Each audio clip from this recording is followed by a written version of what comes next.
Hey y'all, welcome back to Weekly Hyperfixations. If you're new here, I'm Riot.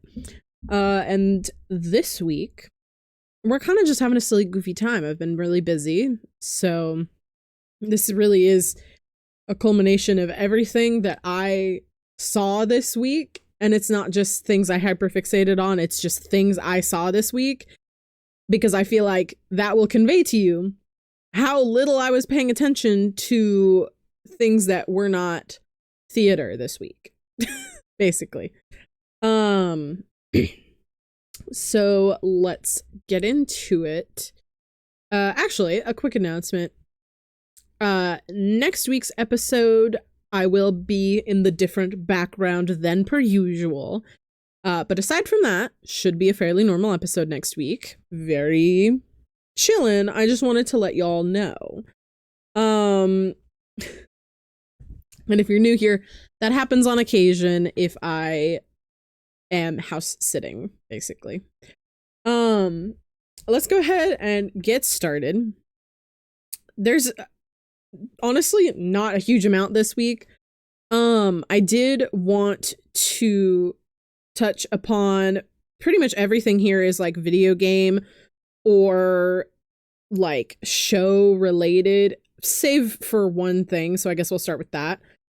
I'm sure a lot of you may have heard that Discord was going to roll out an age verification thing, and that they were partnering with these people who, to put it lightly, had very bad business partners, business partnerships with very bad people, basically. They switched who they were going to do the age verification with, and then they realized, oh shit, that wasn't the issue people were having with this. We have to figure out something else. So they made a very leading statement, and I say a very leading statement because it really sounded like they were trying to make the public think that they were removing it entirely and that that update was never going to happen. It is still going to happen. Discord will still have age verification shit, but they have moved it to later in the year. Hey, that doesn't fix anything. Discord had a major data breach not that long ago, and it was a big issue for a lot of people, and you're going to tell us you want more of our information when you have proven yourself to be not secure. Crazy. Anyway, so they moved the change. It is still happening. On Twitter, they're getting flamed by the fucking community note. But, yeah, basically they got caught. They tried to pretend to fix it, got caught again, and they're just kind of looping that. So, this is a very sad moment for some people. I wasn't super into the show. I'm more of a I catch the vocal stems off other people kind of thing. But today, and if you're a fan of the show, you probably know the day, even. I say as if I don't record these the same time apart from when they're posted pretty much every week. But Smiling Friends is going to, I believe, finish up the current season. And then they are closing out the show. And here's the thing. They did say that if they feel like they want to come back to it again, they have worked out a deal in which they are allowed to do so. Because, it was a very popular show for Adult Swim. But also, some people are being super pissy about it because they were like, the season is technically finished and 5 and 6 are on the way. And then no, they're not. Hey, people can change their minds. That's perfectly fine. I don't know if you've considered this, but people can get burnt out of what they're doing. So, it's, wow, the gray streak is really gray today. What the hell? Oh my gosh. I just glanced it and it's so unbelievable. Also, some of it is like straight on the end. What the hell? That's not normal for me. Wow, that's so, sorry, I got distracted. That is so visible. Well, also I wasn't gonna wear a jacket for recording, but then I got cold. And by that I mean, I was like, to my partner, I was like, can you go grab me a glass of milk? I feel like I need a little something more food, like sustenance wise, to get me through recording. Brought me an almost completely dangerously full glass of milk. What the hell? Not actually, but like now I'm cold, you know? But let's move on to the next thing because I'm really losing steam here.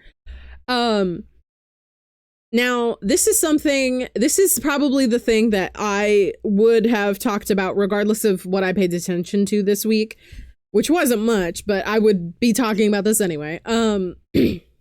So, if you are on the internet often, particularly Twitter and other fandom, other places where fandom exists, you may be familiar with the big difference in opinions for Poppy Playtime Chapter 4.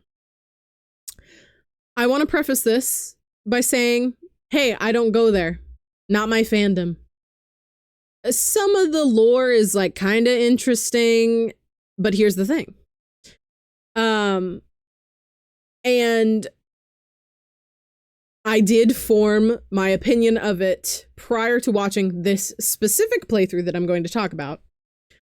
But I did see Markiplier's entire video, the entire thing. And even before that, I was like, you know, I saw some pictures of the different characters that show up, and I was like, I feel like they're losing steam with these. For example, to me, someone who's not a devout stan of the franchise, to me, I saw the prototype. Spoiler warning for the picture, which will be now. All right. The prototype to me looks like the company that, whoever designed and like whoever pitched the appearance or like whatever. It really looks like they went, oh, what's popular right now? The Amazing Digital Circus, and Deltarune's always relevant. Undertale and Deltarune and Toby Fox, all of his stuff in general, always relevant. And it kind of feels like they just smashed those things together. And there was one other thing that it reminded me of, but I can't think of it right now. But I saw that design and went, sorry. I thought the point of making this cool franchise was for you to make, I mean, it is an original design, but it does definitely heavily look like it's based in other characters that people like. And it does feel like it is for the express purpose of maybe if we do this, people will like them. My partner, who's not on Tumblr, really, at all. Actually, I don't even think they're on Tumblr at all, but they said that the character reminded them of Tumblr's sexy man Bait. And his siblings shared that notion. I don't think so. I think they're kind of misunderstanding that terminology a little bit, but I do see I can see where they're coming from, but it's not quite there, you know what I mean? But on top of that, you know, I've read up on lore, and also the only game theories I've really watched since Matt Pat left were Poppy Playtime and Welcome Home. So, because I don't do super good with certain horror elements, so when someone's just talking through it, explaining it, it's a little easier for me to digest. Just because I'm not good with jump scares, and I like heart problem level, I should not be experiencing a lot of those. But just some of the things that are in lore for that game. The design team didn't even try. And I know I just made a very bold statement. But here's the thing. That toy factory is supposed to have been operational in like the 30s and 40s, right? Every single toy design does not even vaguely suggest that. I think at the oldest, maybe late 80s, you know, everything in there feels 90s and up, really. Also, hey, I care about history and I care about fashion. Some of the colors they use would not have been invented yet. And here's the thing. I know a lot of people, when I say that, are going to be like, what do you mean? You can't invent a color. Yes, you can. Sure, the color exists. You can see a color like that digitally. But the act of physically making that pigment in real life is something that can be considered a discovery and something new. Like, we lost the original royal purple because the Romans, who used that purple so much, literally made the snail that they were using to make the dye extinct. And now we no longer have access to it. So, as you can imagine, there are a lot of colors that simply didn't exist. I certainly don't think that anything close to, I want to say Kissy? You know, that bright pink, hey, that wasn't real in the 30s and 40s. You know, a lot of people just picture everything back then as black and white, but it was still pretty muted colors. Usually the brightest colors you'd even see at all were at a circus, specifically because the whole novelty of it was things that you don't get to see often. So, you know, but all of that aside, you know, Markiplier's rant about like, hey, you shouldn't be trying to teach major game mechanics mid-chase scene. I don't know why people think that's a controversial take. Hey, I'm spooked right now. Don't try to make me learn something. That's the worst time to make someone learn something. What do you mean? Pisses me off. But like, that's the thing, is that there's so many things in this game that don't feel right. And, you know, there's the little semantics thing where, you know, there's a computer that says press any key, but the interaction key is only E. That does definitely defeat the purpose of that. It is not that hard to switch that code to just respond to a button instead of the normal interaction button. Like, it's definitely a little jank. Also, just like, you know, a lot of this game makes it feel like you're supposed to have implied knowledge and that you're supposed to already know a bunch of stuff by the time you get to it, but they never explicitly tell you something. Earlier chapters were great. I definitely remember, you know, they go very slowly through teaching you, like, this is how you use these arms, these like arm attachments or whatever.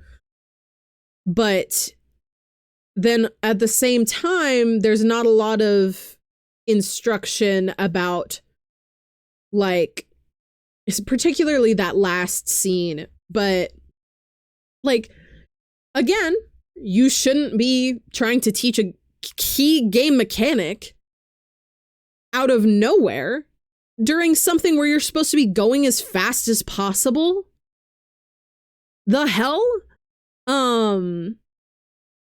Also, I saw on Twitter that someone who makes animations for the game shared an animation that was unused of the prototype, getting the player character.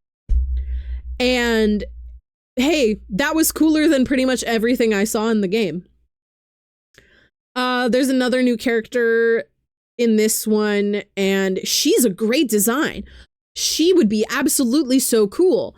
She felt really out of place. I feel like people would have loved her a lot more if things made sense. Also, some people were talking about, oh, the big twist in the game. Hey, I know the lore of all the previous chapters. Watched this whole thing. I don't know who I don't know what the fuck you thought was a twist. What do you mean a twist?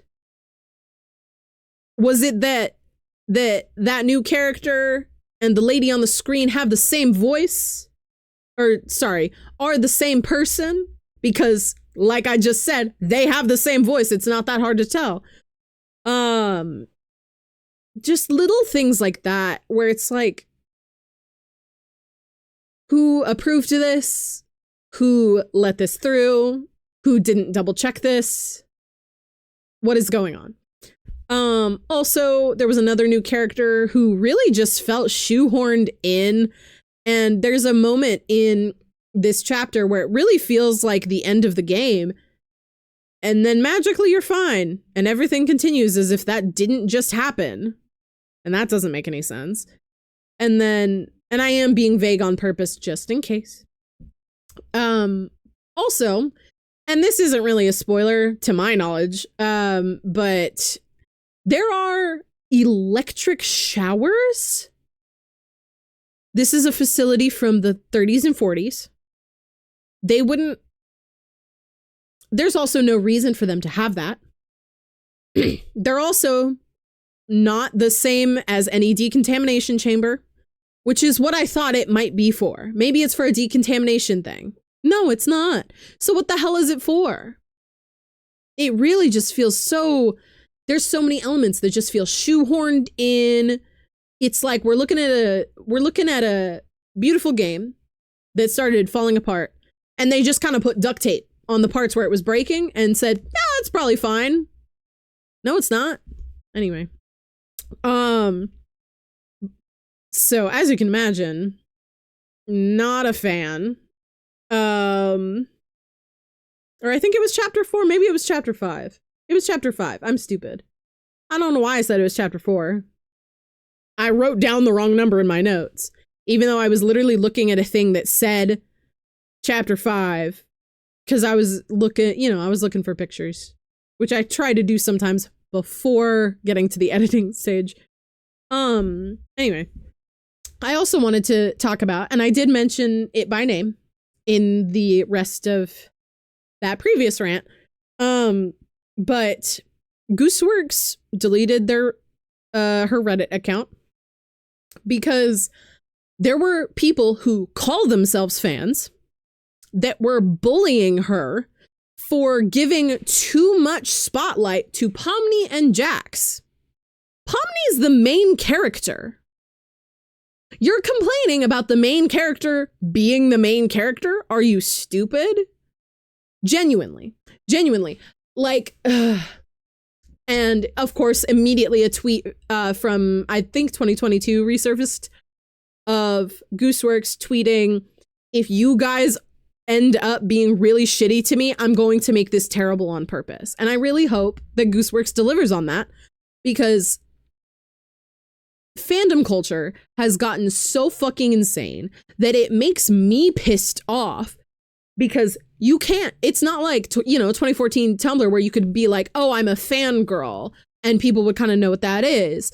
Now you don't want to be a part of that, because so many people decide that they're entitled to everything that you no longer want to associate with a descriptor that definitely identifies you, but there's enough people in that group that are so unbelievably terrible that you don't even want to associate. You know what I mean? And this is one of those situations. I think The Amazing Digital Circus is lovely. I really, really like all of the lore, all of the, you know, everything about abstractions and all of the weird shit with Kane and stuff like that. But just, it just pisses me off how unseasonably mean people are to creators when all they are doing is their damn job. That's what they're doing. They are doing their job. And they're not doing it in a way that's like necessarily like there's nothing bad. Gooseworx didn't do anything wrong, but some entitled little brats decided that she had. And like, y'all, you almost, do you not understand that you are destroying the very thing you love? Do you not understand that? You have no media literacy at all. Hell, you don't even know how to consume media, let alone have media literacy. Because if you consume media with a main character and then complain about the main character being the main character, do you hear yourself? Do you hear yourself? You know what I mean? Ugh, pisses me off. And poor fucking Gooseworx, like no one deserves to hear shit like that, especially when, as the creator, like she's been doing so well with everything and just like even just handling things as it has been really good. But like, honestly, I know, you know, she put out a tweet that was like, what I said was not professional. And I'm like, girl, I think you earned that one. I genuinely think you earned that one because people were being so mean to you. I would be worried if you didn't snap. You know what I mean? Like, I'd be worried if you didn't say anything about it because I would be worried that you're letting people walk all over you. So like, you know, it's a whole ordeal. The rest of the stuff I have to talk about is a little happier because I know I talked about negativeness and now we're going to talk about happy things. Well, okay, actually not entirely. I have one more thing that's not great. I can't read my own notes. Sony closed the studio Bluepoint, which they were making a remake of Bloodborne. And also, I still can't remember the name of the game. And I know my partner knows the name of the game. But so hopefully they're putting up a picture right now. But that game that looks a lot like Ratchet and Clank, but I can't remember the name of it. But they were going to make a remake of that game, and then they were also going to make a remake of Bloodborne. And Sony shut down the studio, thus, by association, canceling those projects. And also putting a bunch of people out of work. Corporate greed never ceases to astound me in terms of just sheer audacity and evilness. So, this is a little silly goofy. I'm not super excited about this movie. I will have to wait until there are some reviews before I can consider watching it, because of the thing I mentioned earlier about jump scares. As a brief example of what I was meaning there, I recently did a really hard solo boss fight in Final Fantasy XIV, and my heartbeat was so fast that I was worried I was going to have a heart attack or cardiac arrest or something like that, because my heart has never beat that fast in its life, literally ever. So, I tend to avoid things that make me extremely anxious or extremely spooked because I don't know if I'm okay. So, but anyways, there was a teaser trailer for the Backrooms movie. I really liked it. Also, there were no jump scares in it, but I really, really liked it. It was the exact amount of ominous I was hoping for. It had, I really enjoyed, you know, it shows you a room with a chair, and then it scrolls down and it's the same room, but the chair is wrong. It's halfway in the ground. And, you know, it just goes and goes through like that. And then they show, you know, the classic Backrooms look. And I really liked it. I'm not super into the Backrooms though, because like I said, I have trouble with jump scares. Usually I'll just watch someone play it, or if all else fails, watch Markiplier play it, because I can always handle a horror game if Markiplier's at the helm, and I don't know why. I think it's because he's usually super unbothered by the horror game. But, you know. But it looks really cool so far. I hope it continues to look cool. I've seen a lot of people saying that they hope that it's not just jump scare after jump scare after jump scare, which I do agree with. I'm agreeing for different reasons other than just, hey, that's boring, but you know. But it looks really good so far from, you know, what little we've seen. But they seem to have pretty good colorization with it, and they've definitely got the concept down. That much was obvious, but it's still mostly unclear what the plot is, just based on the teaser. It's, you know, visual of the Backrooms and then a voiceover of two people talking. I'm hoping they send down a group of people in the yellow suits. I'm really hoping that this does at least moderately well and it's not like super hated, because I'd be really interested in seeing something that plays a little more with SCP stuff. And I feel like if this does pretty okay, then we might have track for that, you know? And then the next thing I want to talk about, I barely found out about. Literally, I was looking through. Usually I open Twitter and I go through my Twitter bookmarks because I habitually bookmark posts I like instead of just liking them, which is not how you use this app, but it's how I use this app.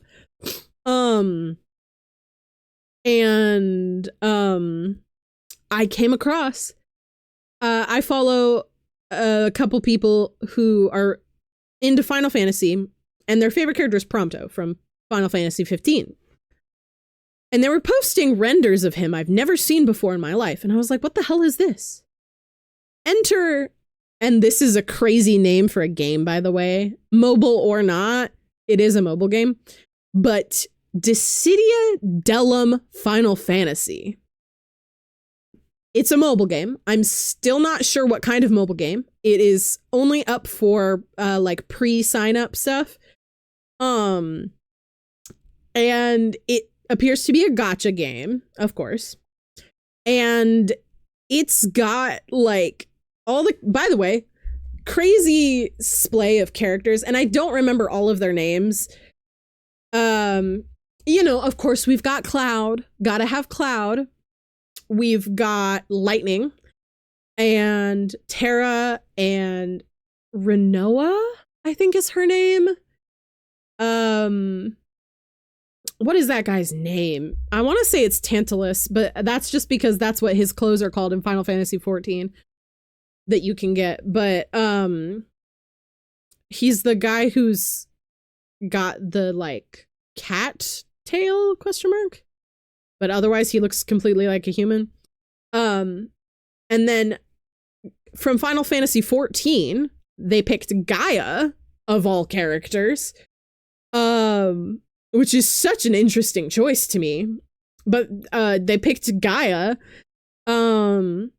which, you know, understandable. Final Fantasy 14 does not have a main character because you, as the player, make your main character. So it does make sense to me that they didn't have like a base player character model. It also makes sense to me that they didn't pick any of the Scions of the Seventh Dawn because they're kind of inseparable as a group. But they picked Gaia, which is interesting. And of course, they will be adding more people. These are just the people who are shown in all the adverts I've seen and the thing I've seen. Kain is in there. And there was a separate video I saw that had Lightning fighting Sephiroth with Noctis. But you want to know who they chose to be in all the promotional material from Final Fantasy 15? Not the main character. They chose Prompto for some reason. I don't know why they chose Prompto. I think it's because they wanted a character with a gun on the banner or in the opening of the game. They've already had beta testing. Looks like people were majority using Lightning. Real. We missed that game. But it looks interesting. I'm surprised it's a mobile game. I was kind of hoping they'd make it kind of like, I don't play Genshin anymore, but I did like the format of that game because it didn't feel as egregious a gacha game. Like, I have One Piece Treasure Cruise, but I only open it every once in a while, and I barely do any story because I really just want to see banners that have Perona on them, and that's all I'm there for. But, and also, you gotta be caught up with One Piece to play, is it One Piece Treasure Cruise or is it Bounty Rush? Yeah, it's Treasure Cruise. But I'm not caught up with One Piece. That's fine. But also I don't really care. So, you know, I got pretty far, but it's still daunting a task to return and I'm busy now. So, but Dissida Dellum Final Fantasy. That's the full title of the game.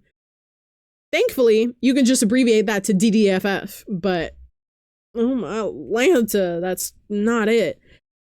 Anyway, that is all the silly, goofy stuff I have in my main notes. Let's move on to the pyramid.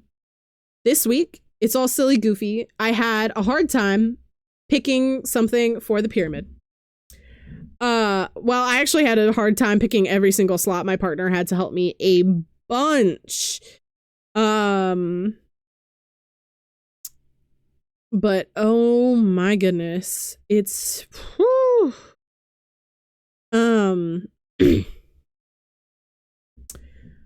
But it's a silly, goofy pyramid. One of these is based off of something I haven't talked about that I learned this week, but let's just jump into it. First up on the pyramid, in honor of Smiling Friends ending, I do have a favorite character, even though I have not seen the bulk of the show, and I've just kind of, you know, absorbed vocal stems from the show. But my favorite character is Alan. My favorite character is Alan. I don't think that's surprising, though. Second favorite would be Glep. But Alan's on the pyramid because since I haven't really talked a bunch about Smiling Friends, and I brought it up for this episode, I thought you all might like to hear my favorite character. And of course it's because of line delivery, because oh my god, the line delivery is insane.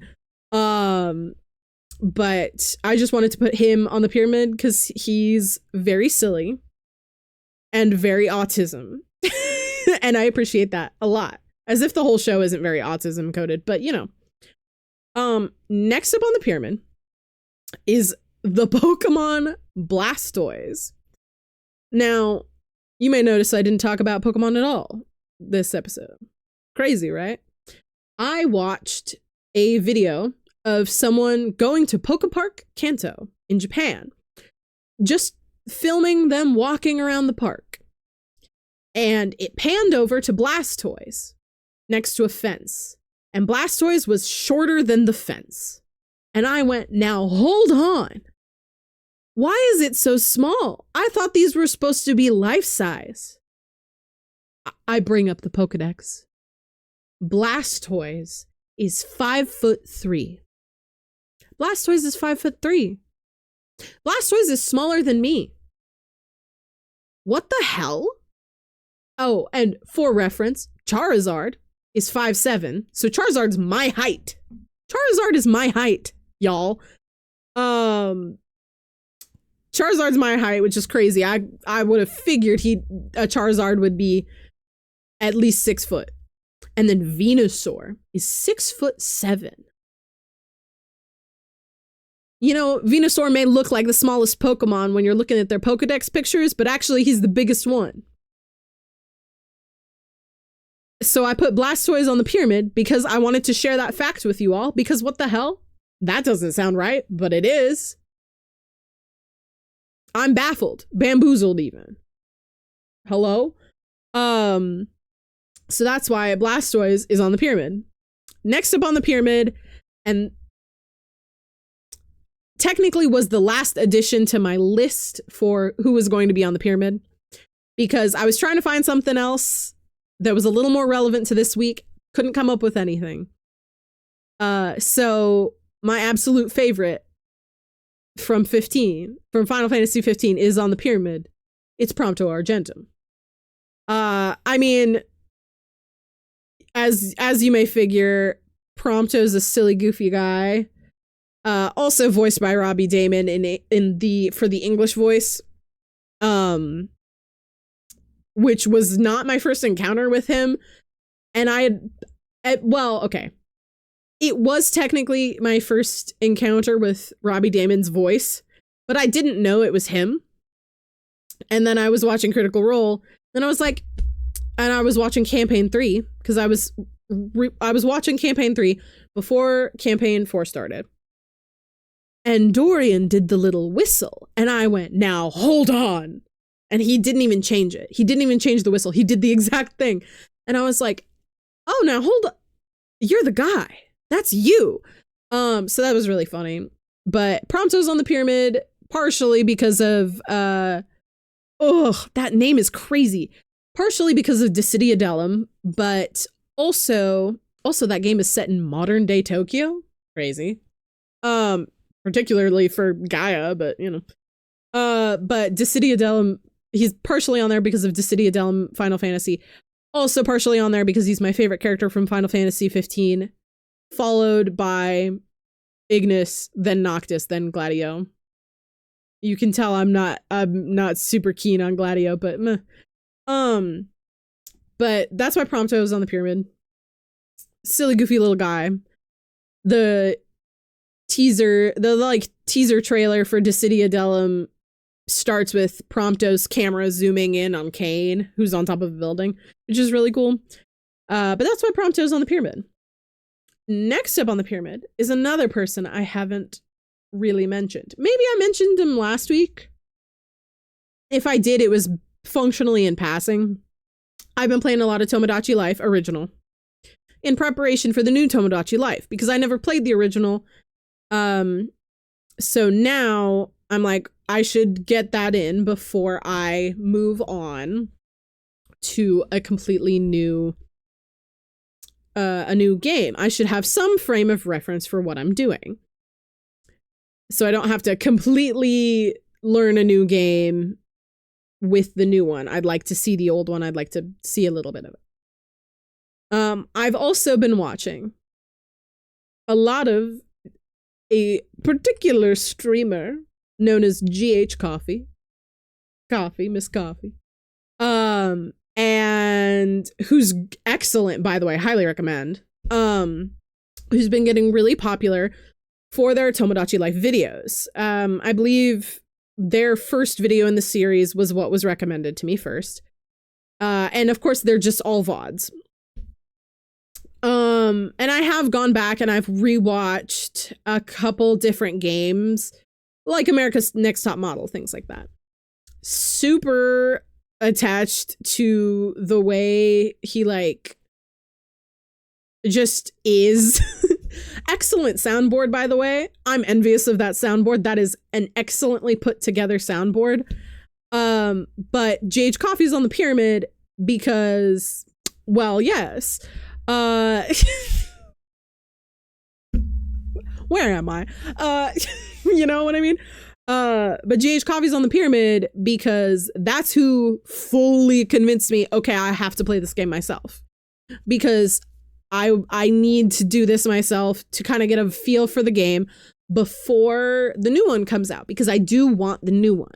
And I already decided I wanted the new one. But then I realized, no, I really should go and play the old one. So I have. So GH Coffee's on the pyramid because that was the final little push to get me to try the original. Excuse me. Goodness. Next up on the pyramid is Gooseworx.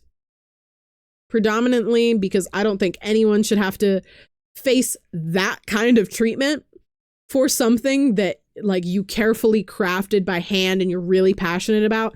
Just to have a bunch of people ruin that for you in such an acute way is harrowing, honestly, because it shows a lot about where fandom culture is at right now. And particularly this past week, people have been crazy about it. Both with, you know, Poppy Playtime and Gooseworx and all, and just all of that. But Gooseworx is on the pyramid because I genuinely do appreciate her work and she's very good at what she does. And I hope that this doesn't completely ruin her passion for her. And also just an amazing at what she does. So that's why Gooseworx is on the pyramid. And then last step on the pyramid, top spot of the pyramid. I don't know if I mentioned this last week because I didn't get to watch I didn't get to watch the Olympics as it was happening. I have gone back and seen a couple key performances. So as you can imagine, top of the pyramid is Alyssa Liu.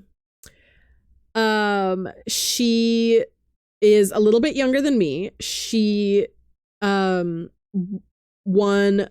both gold in women's singles and in the team event for figure skating. And she's got the cutest halo style hair. And she, like, I think she said she added a new ring to the halo set for every year she didn't win or something like that. And, you know, a lot of people have been real Debbie Downers to her previously to this, to her gold medal wins, because you can be super young in the Olympics. So she's already like 20, 21. So a lot of people have, you know, have been telling her that she's past her prime because she's not super young anymore. And that there's not a high chance that she'll be able to get to that level. And then she did, which is the sweetest little fuck you to those people. But also, I'm really glad to see an alternative girl be winning and stay winning. And also just the most beautiful shots of just different performances she's done. It's really incredible. So I really wanted to feature Alyssa Liu on the pyramid. I'm really excited for honestly, I hope she's in the next Olympics. I really do hope she's in the next Winter Olympics. Because it is just a joy to watch someone be that excited about what they do in a way that, like, you could tell, even if she didn't win, that she had the time of her life. And that's just something beautiful to see. So I wanted to feature that on the pyramid this week. Also, she gets top of the pyramid because she got top of the podium, obviously. It was obvious choice to me, anyway. That's all I have for this week. I hope y'all enjoyed, honestly. I know it's a little all over the place. I'm also might be getting sick. Like, even right now, my throat's a teensy bit sore, so I'm a little worried that I'm getting sick. Especially since I am the lead role in a play and I'm needed at rehearsal every day. That's not true. I have the rest of this week off, but I'm starting house sitting soon, so, you know. But regardless, if you enjoyed this one, leave a like, comment, subscribe. If you want notifications, I recommend clicking on the bell because I only post one video a week and one community post a week. I don't flood your inbox with a bajillion videos or a bajillion shorts or whatever. And also, in my experience, if I don't click all notifications, I seem to not get any notifications. So I don't know if like my YouTube is broken or what, but if y'all liking, commenting really helps, especially commenting. That really does help young budding channels with just because the algorithm really likes the engagement. But it also doesn't even have to be about the video. Y'all can ask me whatever you want. It's fine. But I hope y'all had a good week this week. I hope you have a good rest of your weekend. And I'll see y'all again next week, same time, same place. Have a great week next week. And until then, stay whimsical. Genuinely. Stay whimsical. Have a good one, y'all. I'll see you next week. Bye.